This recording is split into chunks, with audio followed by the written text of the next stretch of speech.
दोस्तों, बड़ी खबर निकलकर सामने आ रही है। ईरानी फौज ने फिर दी जंग की चेतावनी, कहा हम तैयार हैं। अमेरिकी युद्धपोत में लगी आग, कई फौजी जख्मी होने की खबर। मस्जिद अल अक्सा के इमाम को इजराइल ने पकड़ लिया। जुमे की नमाज के लिए जा रहे शेख अकरमा सबरी के साथ बदसलूकी और पाबंदियों के बीच हजारों फिलिस्तीनियों ने नमाज जुमा पढ़ी। इजरायली पहरे को बेअसर कर मस्जिद अल अक्सा पहुंचे फिलिस्तीनी। दूसरी तरफ क्या इजराइल के लिए अगला ईरान बनेगा तुर्की? बढ़ते विवाद के बीच अमेरिका के टॉप अधिकारी बोले, तुर्की से टकराना, तुर्की से पंगा लेना आसान नहीं। इसी बीच अब्बास अरागची का बड़ा ऐलान, होर्मुज रास्ता खुला रहेगा। तो बताते हैं सभी खबरें एक एक कर। पहली खबर, सीज फायर के बावजूद ईरानी फोर्सेज ने जंग की हुंकार भरते हुए ऐलान किया कि हमारे हाथ घोड़े पर है, यानी ट्रिगर पर है, और अमेरिका या इजराइल को इस बार कोई भी हिमाकत पहले से ज्यादा महंगी पड़ेगी। 17 अप्रैल को यह खबर आ रही है कि मामला अभी ठीक नहीं हुआ है, टेंशन अभी वैसा ही है। ईरान के शक्तिशाली सेना इस्लामिक रेवोल्यूशनरी गार्ड यानी IRGC ने यह सख्त बयान जारी किया है। जुमे को आई इस रिपोर्ट के मुताबिक ईरान की armoured forces full combat readiness की हालत में है, यानी पूरी तरह से मुकम्मल जंग जो होती है उसकी जो तैयारी होती है वो ईरान ने करके रखी हुई है, क्योंकि जंग खत्म नहीं हुई है, बस सीज फायर लगी हुई है जो कभी भी धोखा बनके खत्म हो सकता है। तो फुल कॉम्बैट रेडीनेस है ईरान की, और IRGC ने साफ तौर पर कहा है कि अमेरिका और इजराइल ये जान ले कि अगर उन्होंने कोई गलत कदम उठाया तो उनका जवाब बेहद खतरनाक और खौफनाक होगा। IRGC ने हालिया जंग का जिक्र करते हुए कहा कि अमेरिका और इजराइल ने ईरान की जमीन और समंदर पर कब्जे की जो योजना बनाई थी वो ईरानी फौजियों की हाई लेवल तैयारी की वजह से नाकाम हो गए। बयान में ये भी बताया गया है कि किस तरह 40 दिनों की जंग के दौरान ईरान के एयर डिफेंस सिस्टम ने अमेरिकी और इजरायली मिसाइलों और जंगी जहाजों का शिकार किया। बयान में जोर देकर कहा कि ईरान के फौज और IRGC अब आयतुल्लाह सैयद मुजतबा खामेनी की लीडरशिप में पूरी तरह से एक है। उन्होंने साफ पैगाम दिया कि भले ही इस वक्त मैदानी जंग में खामोशी है, लेकिन उनकी उंगलियां ट्रिगर पर है। अगर अमेरिका, इजराइल या उनके किसी दोस्त ने कोई बेवकूफ़ी की तो उन्हें ऐसी चोट दी जाएगी कि उन्हें सिर्फ जिल्लत और शिकस्ती ही हाथ लगेगी। और इसी के साथ अगली खबर का रुख करते हैं।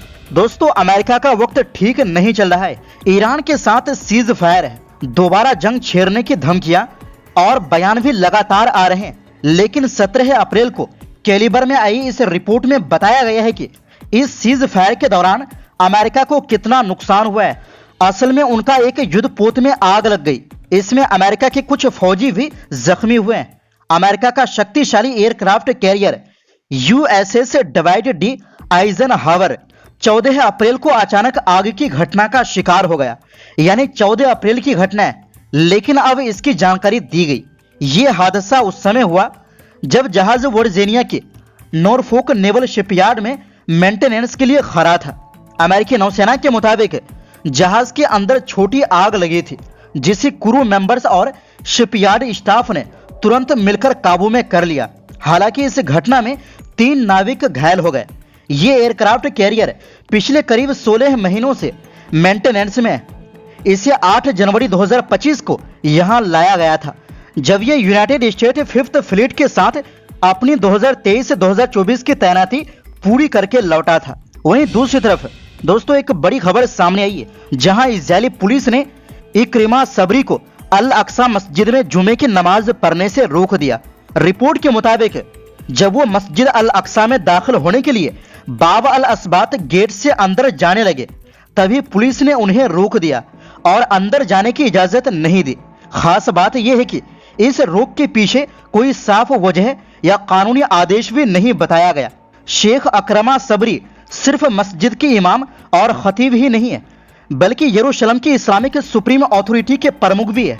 बताया जा रहा है कि पिछले करीब 2 साल से उन पर लगातार पाबंदियां लगाई जा रही है। कभी मस्जिद में एंट्री रोकी जाती है, कभी सफर पर रोक, और कई बार पूछताछ के लिए हिरासत में भी लिया गया है।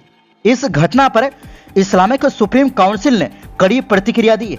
उन्होंने इसे गैर कानूनी पुलिस कार्रवाई बताया और कहा कि इजरायली पुलिस का अल अक्सा मस्जिद पर कोई अधिकार नहीं है। उनका कहना है कि मस्जिद की असली देखरेख इस्लामिक वक्फ के पास है और इस तरह के फैसले पूरी तरह गलत और गैर कानूनी है। साथ ही उन्होंने आरोप लगाया कि इजरायल लगातार नमाजियों पर दबाव बना रहा है, उनकी एंट्री रोक रहा है और मस्जिद के प्रशासनिक कामों में भी दखल दे रहा है। वहीं फिलिस्तीनी एजेंसी वफा के मुताबिक जुमे के दिन सुबह से ही अल अक्सा मस्जिद में हजारों की संख्या में लोग नमाज के लिए पहुंचने लगे थे। देखते ही देखते वहां भारी भीड़ जुट गई। इजरायली पुलिस द्वारा रोकने के बावजूद 75,000 से ज्यादा फिलिस्तीनियों ने जुमे की नमाज अदा की। और इसी के साथ दोस्तों अमेरिका के दूत टॉम बैरक ने तुर्की और इजरायल के बीच बढ़ते तनाव को ज्यादा गंभीर मानने से इनकार किया है। उन्होंने कहा कि दोनों देशों के बीच जो टकराव की बातें हो रही है वो ज्यादा बयानबाजी है, असली टकराव नहीं। तुर्की के अंतालिया डिप्लोमेसी फोरम में बोलते हुए उन्होंने कहा कि दोनों देश एक दूसरे को गलत नजरिए से देख रहे हैं और इसमें मीडिया की बड़ी भूमिका है। उनके मुताबिक तेल अवीव में लोग अखबार पढ़ते हैं तो ऑटोमन एम्पायर 2 का डर दिखाया जाता है और इस्तांबुल में ग्रेटर इजरायल की तस्वीर पेश की जाती है, जिससे गलत फहमियां बढ़ती है। उन्होंने साफ कहा कि तुर्की कोई छोटा देश नहीं है, उससे पंगा लेना, उससे टकराना आसान नहीं है, इसलिए टकराव की बजाय सहयोग ज्यादा जरूरी है। इनके अलावा उन्होंने इतिहास की भी बात की, जैसे तुर्की पहला मुस्लिम देश था जिसने 1949 में इजरायल को मान्यता दी थी और लंबे समय तक दोनों देशों के रिश्ते ठीक रहे।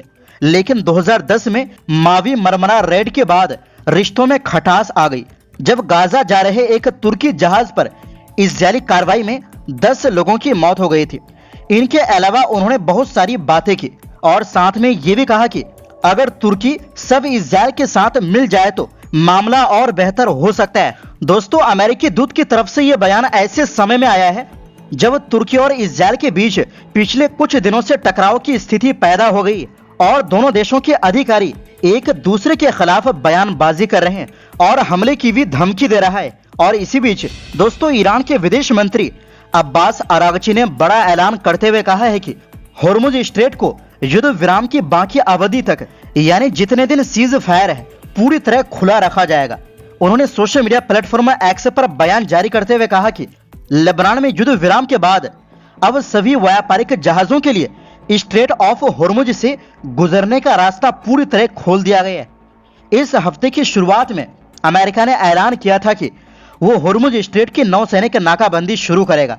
इसके जवाब में हालात और तनावपूर्ण हो गए थे। इससे पहले फरवरी में अमेरिका और इजरायल के हमलों के बाद ईरान ने इसी स्ट्रेट को कई हफ्तों तक लगभग बंद कर दिया था। ध्यान रहे यह दुनिया के सबसे व्यस्त तेल मार्गों में से एक है, जहां से बड़ी मात्रा में तेल और गैस की सप्लाई होती है। अभी ईरान और अमेरिका के बीच 2 हफ्तों का युद्ध विराम लागू है जो 22 अप्रैल तक चलेगा। इसी दौरान ईरान ने यह फैसला लिया है कि समुद्री रास्ता खुला रखा जाएगा ताकि व्यापार और सप्लाई पर असर ना पड़े। तो दोस्तों फिलहाल के लिए इस रिपोर्ट में बस इतना ही।